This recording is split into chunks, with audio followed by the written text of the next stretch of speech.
In this edition of Great Guitar Intros, you're going to be learning the opening strains of Man on the Silver Mountain by Rainbow, featuring Ronnie James Dio on vocals. Rainbow was a creation of Ritchie Blackmore to expand his musical expression beyond the confines of Deep Purple, of which he was the guitar player. So let's get to it. All right. Couple of things here real quick. T equals thumb. You'll see that in the upper left-hand corner. Look down at the bottom of the diagram. You'll see a T next to the 3rd fret of the 6th string. That is throughout. That note, the low G on the 6th string at the 3rd fret, will always be played with your thumb. So keep your thumb available, ready, and willing to go to work. The rest of the lick is double stops. And you play those with your 1st and 3rd finger, usually. If you've got small hands, you may want to employ your 3rd and 4th finger for the 5th fret notes on the 4th and 5th string, and then later on the 3rd and 4th string at the 5th fret. If that is more comfortable for you, go for that, all right? Picking can be all down, alternating, or some combination of the two. It's up to you how you want to go about that, all right? So, let's start. Thumb, 3rd fret, 6th string. 3rd finger at the 5th fret of the 4th and 5th string. 1st finger at the 3rd fret of the 4th and 5th string. Back to your 3rd finger at the 5th fret on the 4th and 5th string. Moving over to the 3rd and 4th string with your 1st finger at the 3rd fret. Thumb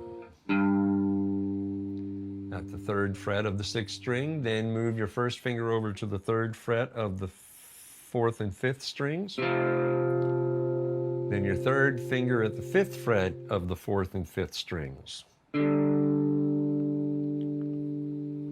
All right? Okay. So here's what you want to do. Pause the video and practice the mechanics. All right? Get them down. Get your fingers doing what they're supposed to do, and your thumb. And get it somewhat smoothed out. All right? And if you want, count it, which we're going to do here in a minute. Then when you're ready to continue, restart the video. All right, let's put this in time. So I'm going to count it out and play it. Pay attention as I go through this. I'm going to do it nice and slow. 3 and 4 and 1 and 2 and 3 and 4 and.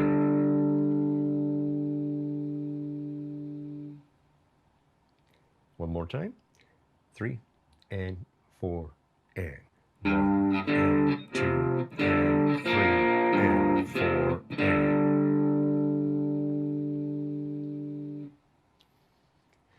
Now, what I want to point out is on the 3rd beat, you're playing this. On the end of the 3rd beat, you bring in the low G.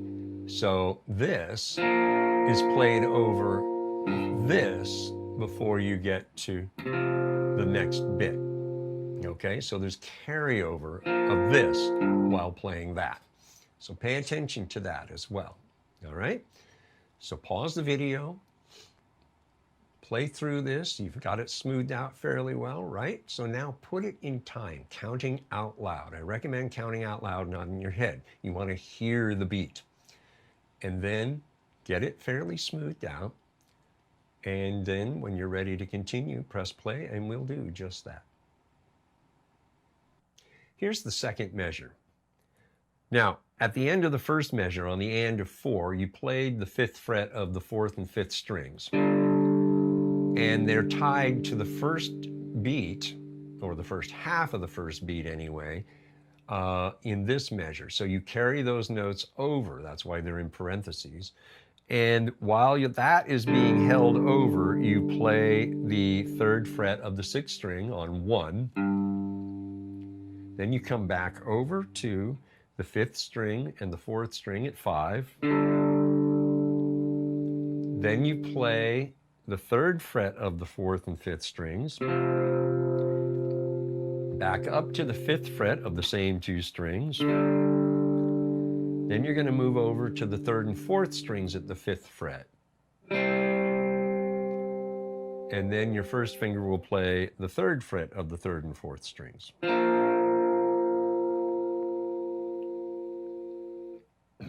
All right? So pause the video, practice that. Get it right. Then, when you're ready to continue, press play. All right, let's put this in time. So I'm going to play this on the and of 4 in the count-in for this measure so that you get the sense of how it carries over. All right? 3 and 4 and 1 and 2 and 3 and 4 and. One more time. 3 and 4 and 1 and 2 and 3 and 4 and. Just like that. All right? So pause the video, practice counting that out and playing it. Counting out loud. All right? Then, when you're ready to continue, press play, and we'll put the first and second measures together. Now, when you knit these two measures together, take particular care on that carryover thing. That's going to help you knit these measures together. That's why I kind of pointed it out just a moment ago. All right, so I'm going to play through this and count it out nice and easy. 3 and 4 and 1 and 2 and 3 and 4 and 1 and 2 and 3 and 4 and. Now, the wonders of technology. Rewind and listen to the demonstration. Listen to the count. Count along as you listen so that you're getting a sense of when things happen, all right? Then pause the video and practice playing both of these measures together. The first measure is the most important measure of this whole introduction because it is played multiple times throughout, all right? And we'll get to that shortly. When you've got this down and counted out, now put it to a metronome so that you can further smooth it out. At whatever tempo you're able to do this, smooth and flowing, preserving all your technique, all right? Then, when you're ready to continue, we'll move forward. Press play. Here are the 3rd and 4th measures of the first section. You'll notice the 3rd measure is identical to the 1st measure. As I mentioned earlier, that first measure is played multiple times. Here it is in its 2nd occurrence. So let's focus on the 4th measure. Now, as with between the 1st and the 2nd measure, we're carrying over the notes at the 5th fret on the 4th and 5th string. You bring your thumb in on 1 on the 3rd fret of the 6th string. Then you're back to the 5th fret of the 4th and 5th strings. Then your first finger's at the 3rd fret of the 4th and 5th strings. And then you move down to the 1st fret of the same 2 strings.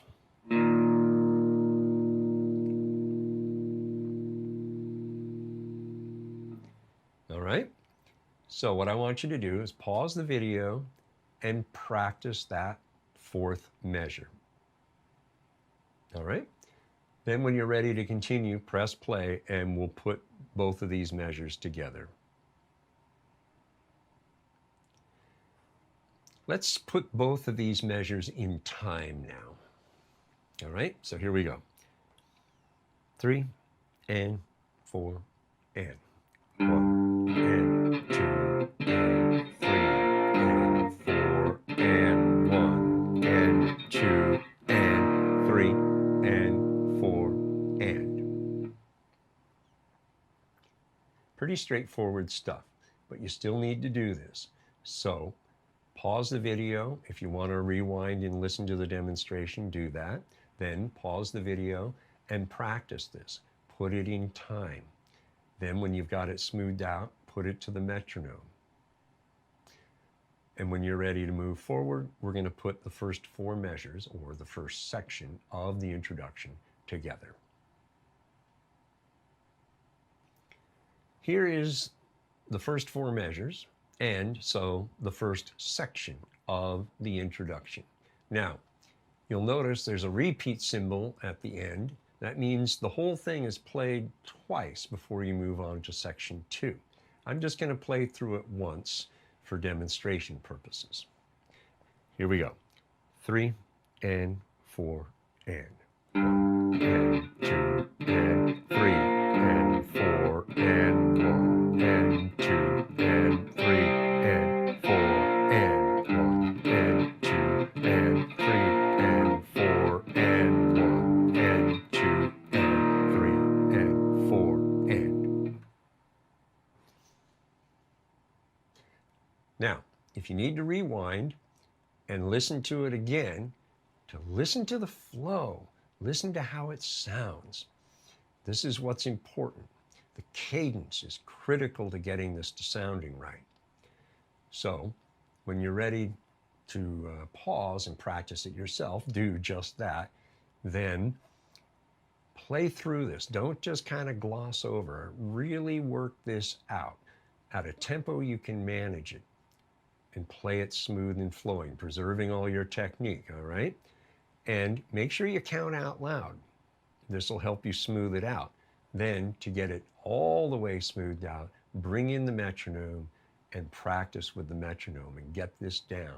This is the main body of the lick, and it is played again in the middle of the song too. So you really want to get this down, all right? And when you're ready to continue, press play and we'll keep going. I just want to jump in real quick and admit, yes, I'm going very slow, but there's a reason behind this.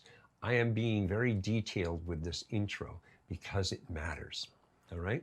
And there's a couple of details I'm going to bring up later on in the lesson that are important to helping you nail this properly, okay? So, all right, let's get back to the lesson.